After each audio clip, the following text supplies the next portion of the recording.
नमस्कार दर्शकों, मैं नाज़मा अब्दी, स्वागत है आपका न्यूज़ 30 एक्सप्रेस में। और अब हम आपको लेकर चलते हैं इस वक्त की कुछ बड़ी और अहम खबरों की ओर।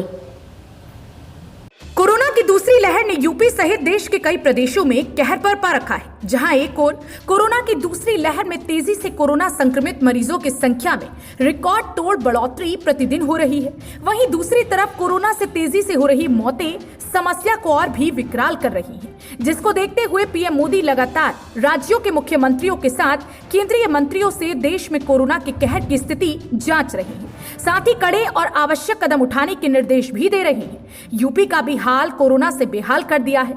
शहरी क्षेत्रों के साथ साथ अब कोरोना ने गांव की ओर दस्तक दे दी है, जिसको देखते हुए सीएम योगी आदित्यनाथ ने लॉकडाउन से लेकर कई अहम कदम उठा रहे हैं। गांवों में कोरोना से जंग जीतने के बाद मैदान में उतरकर जमीनी हकीकत जांच रहे हैं और जिम्मेदारों को आवश्यक दिशा निर्देश दे रहे हैं, साथ ही लापरवाहों पर कड़ी कार्रवाई भी कर रही हैं। वहीं सभी जनपदों में टीम 9 का गठन कर अलग अलग जिम्मेदारी देकर स्थिति को सुधारने का काम तेजी से शुरू किया गया है। सीएम योगी के कड़े तेवर के बाद प्रशासन दावा तो कर रहा है कि गांवों तक टीमें जा रही हैं, लेकिन ग्रामीण कुछ और ही बयां कर रही हैं। ग्रामीणों की माने तो आशा बहुओं और आंगनबाड़ी कार्यकर्तियों को छोड़कर अन्य टीमें गाँव में नहीं आती। कुछ ऐसा ही हाल कानपुर देहात का है। किसी ने आपकी सुध ली कि आप बीमार हैं या आपके गांव बीमार? जब कोई टीम ही नहीं आई तो आपको भाई कौन लेगा आकर?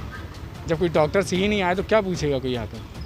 कानपुर देहात में कोरोना कहर बरपा रहा है। तेजी से मामले बढ़ने के साथ ही मौतों का भी आंकड़ा दिन पे दिन बढ़ रहा है। इतना ही नहीं, कोरोना के अलावा फीवर, खांसी जैसी संक्रामक बीमारियों ने समस्या और भी विकराल कर दी है।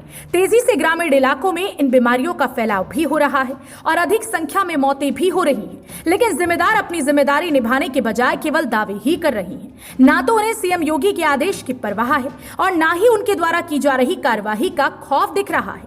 केवल आशा बहुओं और आंगनबाड़ी कार्यकर्तियों के भरोसे ग्रामीण इलाकों को स्वास्थ्य सेवाएं उपलब्ध कराई जा रही हैं। यह हम नहीं कह रहे, कानपुर देहात में ग्रामीण इलाकों में रहने वाले ग्रामीण कह रहे हैं। दरअसल कानपुर देहात के रसूलपुर, गोगोमऊ, बारा, सिधामऊ जैसे दर्जनों गांवों में लोग बुखार, खांसी और जुकाम से पीड़ित हैं। इतना ही नहीं, कुछ को अपनी जान तक गंवानी पड़ रही है। कानपुर देहात के ग्रामीण इलाकों में कोरोना के अलावा भी अन्य बीमारियों से अधिक संख्या में लोग मौत की आगोश में आ चुके हैं। ग्रामीणों की माने तो उनके गांव सहित कई गांवों में बीमारियों का फैलाव है। लोगों की मौत भी अधिक हो रही है। केवल आशा बहुओं और आंगनबाड़ी कार्यकर्तियों के भरोसे गांव को रखा गया है। सूचना के बाद भी ना तो गांव में कोई टीम आई और ना ही किसी ने सुध ली। क्या नाम है आपका? संतोष कुमार गौतम। संतोष जी, किस गांव के प्रधान? ग्राम पंचायत 12। बात इस समय कोविड महामारी चल रही है। कोविड को लेकर के गांव में किस तरीके से बीमारियां फैली हैं? अन्य बीमारियों की क्या स्थिति है? बीमारियां तो बहुत फैली हैं, बहुत लोग बीमार भी हैं, काफ़ी लोग बीमार, 700 से 800 लोग करीब बीमार हमारे गांव में। कोई मौतें हुई? हाँ, मौतें हुई, बिल्कुल ही। कितनी लोग जो है? करीब 40 से 50 के आसपास मौतें हो चुकी हैं। कोरोना से कितनी मौतें हुई, कुछ जानकारी है? देखो, ऐसा मौतें हुई हैं और मौतें जो है बीमारी से हुई हैं, ये क्लियर है। परंतु जब तक कोई जांच नहीं है कोरोना की, कोई टेस्टिंग नहीं है, तो ये कैसे स्पष्ट कर दें हम भी या कि कोरोना से ही इसकी मौतें हुई हैं? क्या कभी स्वास्थ्य टीम आई है? कोई टीम नहीं आई है। अच्छा प्रधान, ये बताइए, इससे यहाँ से कितनी दूरी पे कोई अस्पताल CSC PSC कुछ है यहाँ पे? अब CSC यहाँ से 6 किलोमीटर अकबरपुर है, जिला अस्पताल अकबरपुर है। बाकी अब और कोई व्यवस्था, अगर सरकारी कोई व्यवस्था नहीं। बाकी अपना लोकल के डॉक्टर हैं, सर्दी जुकाम बुखार वाले अपना वो 2-4-6 हैं। कुल मिलाकर के यहाँ की कोई स्वास्थ्य टीम नहीं आई? कोई टीम अभी तक मेरी जानकारी में कोई टीम। प्रशासन को आपने सूचना दी है कि इतनी मौतें हो गई, इसके बावजूद भी जो है गाँव में टीम नहीं है? शासन को सूचना का सेक्रेटरी के माध्यम से सभी सूचनाएं हैं। आशा बहुओं के हिसाब से सूचनाएं सभी को है, सबको जानकारी। आशा बहुएं जमीनी आंगनबाड़ी हैं, काम कर रही हैं, लेकिन बाकी टीम स्वास्थ्य टीम नहीं आ रही? नहीं, कोई टीम नहीं आ रही। दादा, क्या नाम है आपका? हमारा नाम है राजकुमार तिवारी। कहाँ के रहने वाले हैं? रसूलपुर, गोगोमऊ। क्या समस्या है? आप क्या दिक्कत है आपको? हमको फीवर आता है। कितने दिनों से आ रहा है? ये 1 हफ्ते हो गया है। तो कोई स्वास्थ्य विभाग की टीम आपके गांव में आई? हमको नहीं मिली। कोई टीम नहीं आई? हमको हमारे पास नहीं है। कोई दवाई मिली है आपको अभी तक? कोई भी दवा नहीं मिली। अच्छा, क्या वजह है जो आप प्राइवेट अस्पताल में इलाज कराने क्यों नहीं जा रहे हैं? हम गरीब आदमी, वहाँ पे हमारी सुनवाई नहीं होती। कोई सुनता नहीं है कि जाओ, अरे दवा नहीं है वहाँ जाओ, दवा है ही नहीं। क्या महंगा भी है? और अब कहाँ जाए, मतलब महंगा भी देते होंगे तो महंगा भी देते हैं। अच्छा अच्छा। तो अब किस तरीके से हालात हैं, कैसे अपना जीवन काट रहे हैं? अब जैसे कट रहा है वैसे काट रहे हैं, क्या करें। क्या माना जाए कि अब आदमी बीमारी की हालत में मरने को मजबूर है? अब क्या करें, जब कोई इलाज करने वाला है नहीं तो आदमी तो मरेगा। सरकार कह रही है कि हर मरीज को दवा दी जा रही है, हर मरीज को इलाज दिया जा रहा है। कहाँ मिल रही है? गरीब को तो नहीं मिल रही है। ऑक्सीजन भी नहीं गरीब आदमी को मिल रही है। अच्छा, कोई यहाँ पे सैनिटाइजर करने के लिए आया है अभी तक? कोई हमारे पास नहीं आया।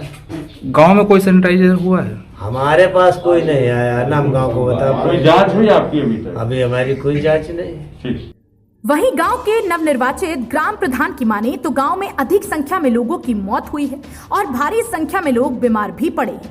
गांव में जो मौतें हुई हैं और लोग बीमार हैं, वे किससे ग्रसित हैं इसकी जानकारी नहीं है और जिन लोगों की मौत हुई है उनकी मौत भी कोरोना से हुई है कि नहीं इसकी जानकारी भी नहीं है, क्योंकि गांव में कोई टीम नहीं आई और मृतकों से लेकर बीमार व्यक्ति की जांच तक नहीं हुई। केवल आशा बहू और आंगनबाड़ी कार्यकर्त्री तो देखने आती हैं, अन्य कोई टीम गांव नहीं आती और ना ही किसी ने उनकी सुध ली।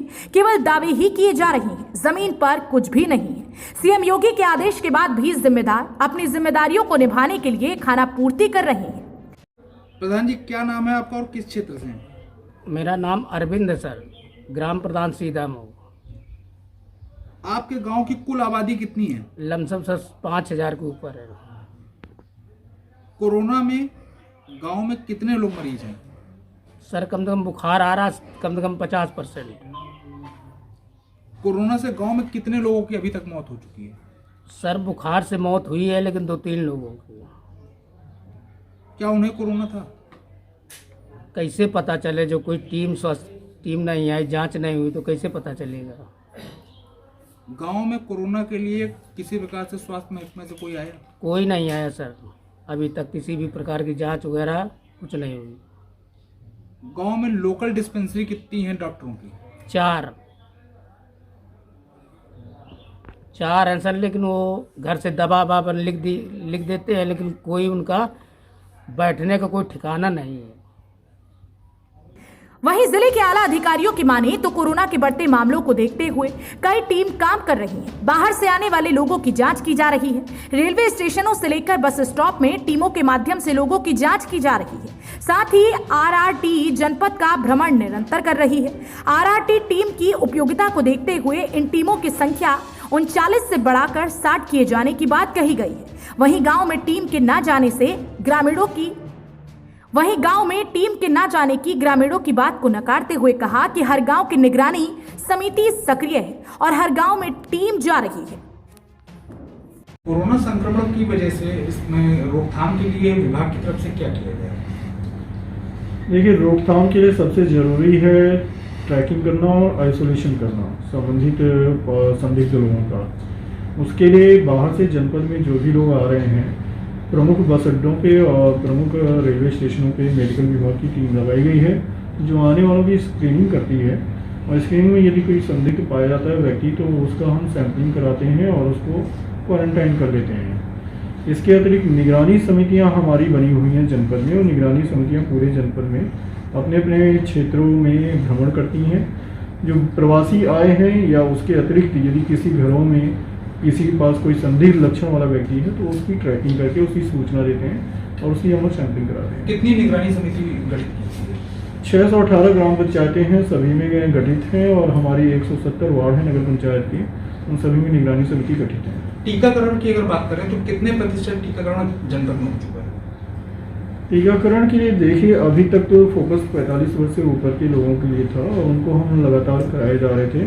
अब 18 वर्ष से के भी का भी ओपन हो रहा है, लेकिन उसके लिए प्रायोरिटी यह है कि आप प्री रजिस्ट्रेशन करा के अपने टीकाकरण केंद्रों में पहुंचेंगे। संक्रमितों की पहचान की क्या प्रक्रिया है अपनी तरफ से? किस तरीके से पहचान करी जाती है? बेसिकली देखिए, संक्रमितों की पहचान के लिए यह है कि या तो उसके लक्षण संदिग्ध के रूप में परिलक्षित हो रहे हो, हम सैंपलिंग कर लेते हैं उनकी और टेस्टिंग से क्लियर हो जाता है। एंटीजन टेस्ट तो क्या तुरंत रिपोर्ट दे देता है, RT-PCR टेस्ट की रिपोर्ट 2 दिन बाद आती है।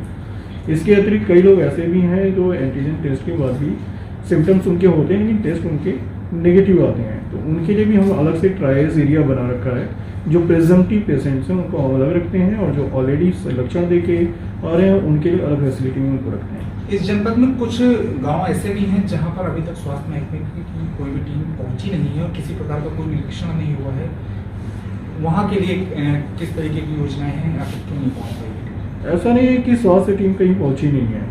हमारी रैपिड रिस्पांस टीम 39 थी और उसको बढ़ाकर हमने 60 कर दिया है और वो रैपिड रिस्पांस टीम हर जगह घूमती रहती हैं। इसके अतिरिक्त आशा और आंगनवाड़ी बहुओं की भी एक टीम अलग से बना रखी है जो कि हर जनपद के हर ग्राम में वो हैं ऑलरेडी और वहाँ भ्रमण करके इसकी रिपोर्टिंग हमें करती रहती हैं।